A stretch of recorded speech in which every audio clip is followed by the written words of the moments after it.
Hello बच्चों, let's read the question. तो इस क्वेश्चन में हमें बोला गया है गोल्डन राइस। ए में लिखा it is a GM rice है, या फिर it is rich in vitamin A, prevents blindness and bruise resistant. इनमें से कौन सा ऑप्शन करेक्ट है वो हमें फाइंड आउट करना है अकॉर्डिंग टू द चार ऑप्शन जो हमें ए बी सी डी दिए हुए हैं।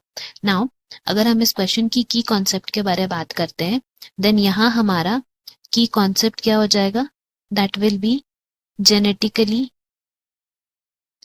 Modified rice.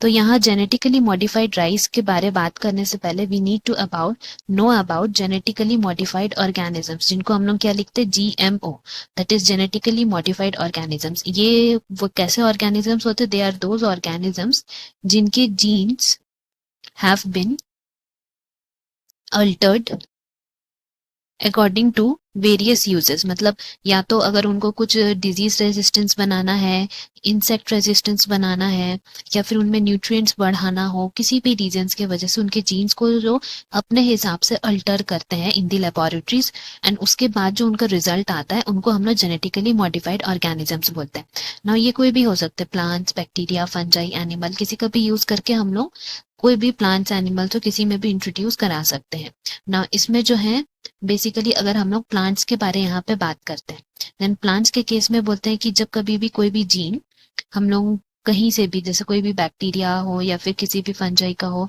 उसका जीन लेके हम लोग प्लांट्स में इंट्रोड्यूस कराते हैं, तो उससे क्या हो जाता है? कुछ जो इसमें एडवांटेजेस होते हैं वो हो जाता है कि they are tolerant towards abiotic stresses.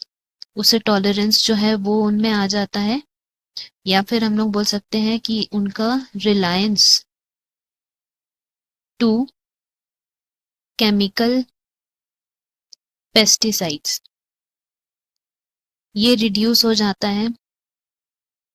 Further हम लोग बोल सकते हैं इसमें और क्या हो सकता है कि पोस्ट हार्वेस्ट लॉसेस जो है वो सब रिड्यूस हो जाते हैं, एंड मिनरल यूसेज भी इंक्रीज हो जाता है। सिमिलरली इसी तरह एक एग्जांपल हमारा है गोल्डन राइस का। गोल्डन राइस जो है ये जेनेटिकली मॉडिफाइड राइस है, इसको बनाया गया है इसके जीन को, एंड उसके बाद जो उनके क्रॉप्स बनते हैं उनमें जो सीड्स होते हैं उनमें ये जीन को इंट्रोड्यूस किया जाता है, एंड देन वो सीड्स को उगाया जाता है। तो इनसे जो क्रॉप्स बनते हैं they are rich in beta carotene. Beta carotene में ये रिच होते हैं, तो क्या होता है कि जब कभी भी इसको हम लोग कंज्यूम करते हैं तो हमारे बॉडी में it convert into vitamin A. Vitamin A में ये कन्वर्ट हो जाते हैं, एंड इसका ये यूजेस क्या रहता है? तो हम लोग बोल सकते हैं कि ये यूजफुल रहता है हमारे इम्यून सिस्टम को स्ट्रांग बनाने में। इसमें हम लोग बोल सकते हैं एक्स्ट्रा न्यूट्रिएंट्स भी आ गए हैं विटामिन ए की तरह, एंड ये हमें विजन को क्लियर रखने में वो भी हेल्प करता है। तो इससे हम लोग बोल सकते हैं कि हमारा करेक्ट ऑप्शंस कौन कौन से हो गए कि ये जीएम राइस तो है ही, जेनेटिकली मॉडिफाइड राइस जो रिच इन विटामिन है ये भी सही है, प्रिवेंट्स ब्लाइंडनेस भी करता है क्योंकि हम लोग देखें इसका यूजेस में विजन है ना, और जो है ब्रूज रेजिस्टेंट ये नहीं करता है ये। तो इसीलिए हम लोग बोल सकते हैं यहाँ हमारे करेक्ट ऑप्शंस कौन से हो गए? ए, बी एंड सी। तो इसीलिए यहाँ ऑप्शन सी हमारा करेक्ट हो जाएगा। Hope you have understood. Best of luck. Thank you.